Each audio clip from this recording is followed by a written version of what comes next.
Hey you guys, it's Heather here. Thank you so much for joining me with this video. This is the last video of the Baby Steps series from the Total Money Makeover written by Dave Ramsey. It is the book that got me started on my debt-free journey and has officially let me live the life that I currently live right now, which is basically a life of stress-free, freedom, peace, and abundance.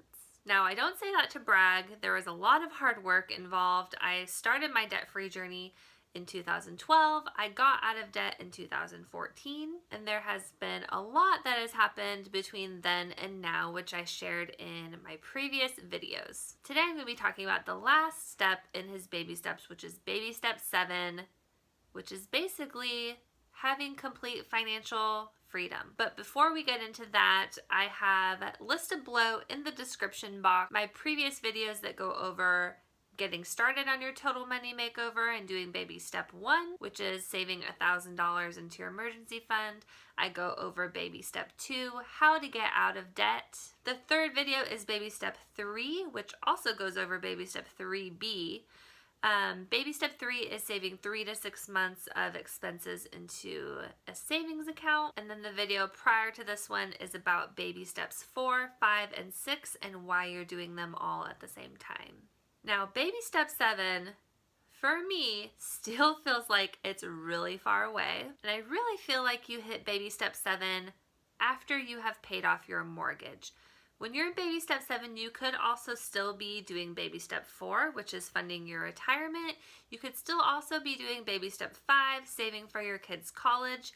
But basically, with baby step 7, you have paid off all of your debt. That includes consumer debt with credit cards or cars, which would be in baby step 2. That includes student loans, which would also be in baby step 2. But with baby step 7, you have paid off your mortgage and have 0 debt. In baby step 7, you could live so inexpensively that I can't even fathom what it would be like to not have a mortgage payment. Now, trust me, I have done a budget before where we don't have a mortgage because I was playing around with our numbers and I was just like, man, if we could get our house paid off in like 5 or 6 years, what would life look like if we had no payments? How much would we actually have to make to live? And thinking about baby step 7 is what gets me really excited, and it's what keeps me motivated to continue with baby steps 4, 5, and 6, especially baby step 6 when it comes to paying down the mortgage. And the big inspiration for me to living this life of financial freedom is so that I can, 1, help other people, and 2, live a life of like complete peace and freedom and knowing that I am in complete control of my life and the choices that I make. Growing up, I was raised by a single mom who really did a great job of providing for us and giving me everything that I needed. We were always covered and I never really felt scarcity or felt like felt like we were poor. And I actually didn't realize that our finances were different than other people probably until I hit middle school, when I had all of those things that I wanted. And you know, you can't get everything that you want, but that was when I realized that our financial situation was different than some of my friends and their parents. This is also when I started to realize that my great-grandparents were really well off. They had money, but they did not flaunt it in a way that most people flaunt it who look like they have money. There's this really great book that really inspired me, and I read it when I first started my Total Money Makeover. It's called The Millionaire Next Door, and I believe the author's name is Thomas Stanley. And he basically compiled a bunch of information of people who are actually millionaires and what their lifestyle looks like. Now, a millionaire is not someone who makes $1 million a year. It is someone who has a net worth of $1 million. And it honestly wasn't until I started my Total Money Makeover that I realized that my great-grandparents were millionaires. I always knew that they were well off. They had enough money to give to their church, give back to their community, help their family out when we needed. And I remember multiple cases where, my mom needed some money to help with a down payment on a manufactured home that she was buying. They helped fund my braces. They helped me replace a car of mine that was totaled in an accident that was not my fault. And they were always there to help our family when a financial need was there. And honestly, seeing that and being able to look back on everything that they were able to provide our family really makes me want to be able to do the same for my family and the kids that we don't have yet. But I want to be able to know that I can live a life of intentionality and live a life that I want, and also have the funds to help more people than I'm able to help right now. And I completely understand that, you can help people when you're not debt free. I can help people in the position that I'm in right now. But honestly, if I had a family member who needed help buying a car or, needed help in some type of financial situation, even with us with being in baby step 4, 5, and 6, that would still create a financial burden to our family.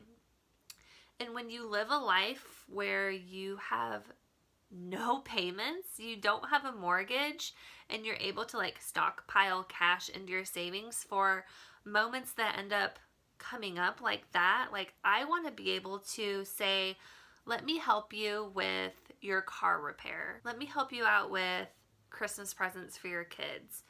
I want to be able to be a person that can be not only of service to other people, but I want to be able to help people and be a financial blessing to them in areas of their life that, things just kind of pop up.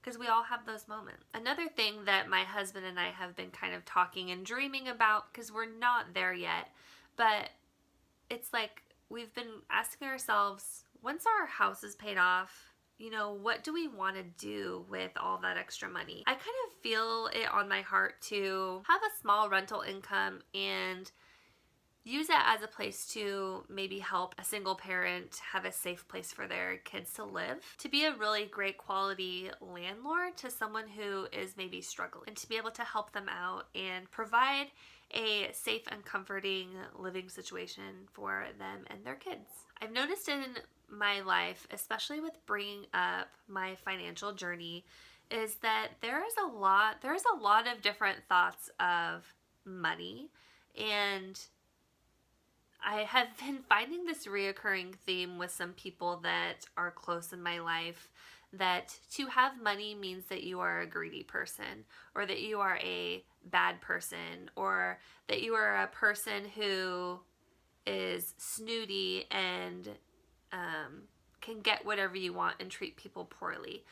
When actually, the only thing that money will actually do is it will enhance the personality of the person that you already are. So if you are a person who is naturally selfish or greedy or demanding, those traits will be enhanced with the more money that you have. But if you're a person that in your heart you want to give back, you want to help other people, and you want to be a blessing to people, those are the qualities that money will end up enhancing in your life. And I know that the Talks of Money has this huge mindset and this whole shift on it, and my perception of money has changed greatly in the last 6 years of starting my debt-free journey. And when you can look at your money and see what it can do for you, and then in return what you can end up doing for other people, it has really helped me create this mindset of abundance of money around me and in my life.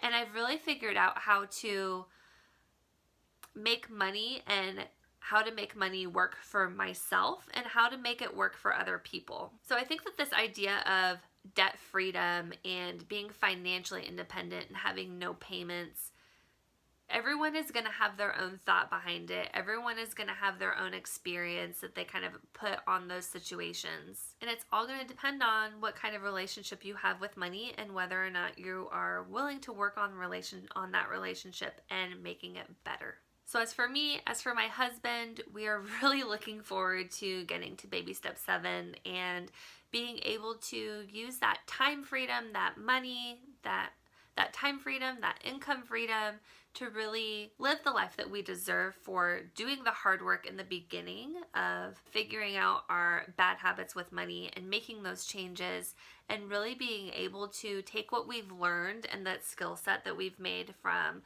living on a budget and saving and deciding how we want to help our community and our world and live a life where we can, as Dave Ramsey says, live and give, and also be better than we deserve. Thank you so much for sticking along with this baby step series. If you've gone through each and every video, if this is the first video that you're watching and you're like, Heather, what are these baby steps that you're talking about? I've linked them below in the description box with each video and what the topic is for each one. And if you are currently on your total money makeover and working your baby steps, let me know in the comments below which baby step you're on so I can cheer you on along the way. Thanks so much for watching, and I'll see you next time. Bye!